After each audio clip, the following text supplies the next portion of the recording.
How's it going, everyone? Today I'm going to do a quick video. Hopefully it's quick. You know me, if you watch my videos, I ramble a lot. But today I want to do a quick update on this Ozark Trail G.1 Explorer. If you guys remember, or if you saw my previous video, I bought this bike 4 months ago, or about 4 months ago, for $248.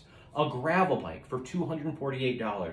And it is a great gravel bike. Just to give you guys a recap of my previous video. This bike is only 29 pounds for a budget gravel bike. It's the lightest of all the other budget gravel bikes. It's got phenomenal Kenda tires. It's got double wall rims. It's got more mounting points than I know what to do with. It's an aluminum frame with extremely high quality, especially for the price, high quality welds. It's got a 4-point bar holder. I mean, it's just, or 4-bolt bar holder. It's just a phenomenal bike. I absolutely love this bike. I do not know how they're selling this bike with internal cable routing for only $248.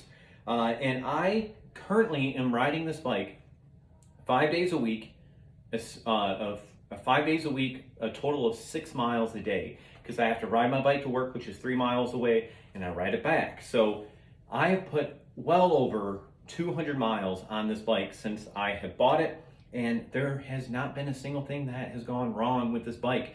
This bike has held up really well, and it's not an easy 3 miles to work, by the way. It's very hilly, it's a pain in the ass, but I am getting in a little bit better bike riding shape because of it. I mean, it's only 3 miles, so I'm not getting in, it's not that hard of an exercise, but it is extremely hilly where I live.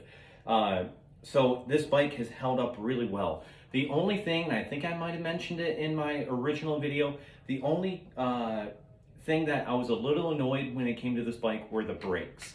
These are mechanical disc brakes with 160 millimeter discs, and they were just really loud, and they honestly, they squeaked really loud, and they didn't really stop the bike all that great. Well, that problem is apparently alleviated when you wear them in. Whatever coating is either on the pads themselves or the discs wears off, and the brakes quiet down and they stop properly. They stop much better than when I first bought this bike. So I've heard that on a lot of other YouTube videos. People complaining about the brakes. Don't really worry about that, especially if you're just like a very casual rider. If you're just riding around your neighborhood, the brakes will wear in and they will stop, and stop you a lot better, and they will quiet down quite a bit. So let's talk about the other thing I really wanted to talk about when it comes to this bike, and that is the videos that I'm seeing posted on YouTube. And for the most part, a lot of people are really praising this bike. But there's some people, actually a lot of people that on YouTube that are just completely missing the point of this bike. And those people are mountain bike enthusiasts. Mountain bike enthusiasts keep knocking a lot of things on this bike that they shouldn't be knocking, because this is a gravel bike. This is not a mountain bike. And the first thing that they always knock on this bike is the by-2 crank set, or the sprocket set in the front. This is a 14 overall gear. It's a 2x7, and every single time mountain bike enthusiasts knock it, they're like, "Oh, that's extra weight. I want to knock or change that out for a 1x." This is not supposed to be a super light or low or high gear bike. It's supposed to be for both roads and limited off-road, gravel, or really easy trails. And with me personally, I want a 2x, because that's perfect for me on the road, so I can get to those higher speeds in those mid-20s at most. If I just had a 1x, like a mountain bike, I'll be barely able to break 20 on my way to work, which would be a pain in the ass. This bike is not made for mountain bikers, and the mountain bike enthusiasts on YouTube need to realize that this bike isn't made for mountain biking. So it's going to come with the 2x, and it's also going to come with a freewheel, because gravel bikers are not going to be putting the same amount of stress on their bikes, so you need a cassette. You don't need a cassette when it comes to especially budget bikes and gravel bikes. You don't need a cassette. Is it nice? Yes. Does it give you a little bit more of a range on your rear gear set? Yes, but a flywheel is perfectly acceptable. And the other thing, the number one thing that people complain about this bike, and it drives me nuts, is the Shimano TZ derailleur.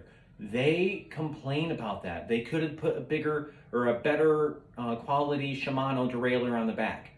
It's a Tourney TZ. That's not a bad derailleur. And again, they're thinking about it through the perspective of it's a mountain. They're comparing it to mountain bikes. You don't need a super high quality derailleur to prevent chain slap or a clutch system to prevent that chain slap on your frame, because you're not jumping this bike. If anyone's jumping this bike, I want to see a video of it because it would be hilarious. But you don't really need that. These TZs shift perfectly fine. Is it the smoothest shift every single time? No, but I'll say about 85-90% of the time, it is a perfectly acceptable shift, especially for $248. What more do you want from Ozark Trail? They can't put some high quality $50 to $100, $150 derailleur on there. They're going to put a $20 derailleur on there because that's what this bike is perfectly acceptable for this bike. So that's all I really wanted to go over today. I don't want to harp too much or put down other YouTubers. I just want to put this out there that people need, especially the mountain bike enthusiasts, need to get off their mountain bike high horse and look at this bike for what it really is. This is a phenomenal bike for $248. No other company is coming close to this bike for $248. And I just cannot praise this bike anymore. And also, one last caveat. I'm not a super big expert. I know just enough to get me in trouble, as the saying goes. I am definitely just a casual rider that rides this bike to work every single day. But I can tell you from my own experience, this bike is great. So that's all I got for you guys today. I'll see you next time.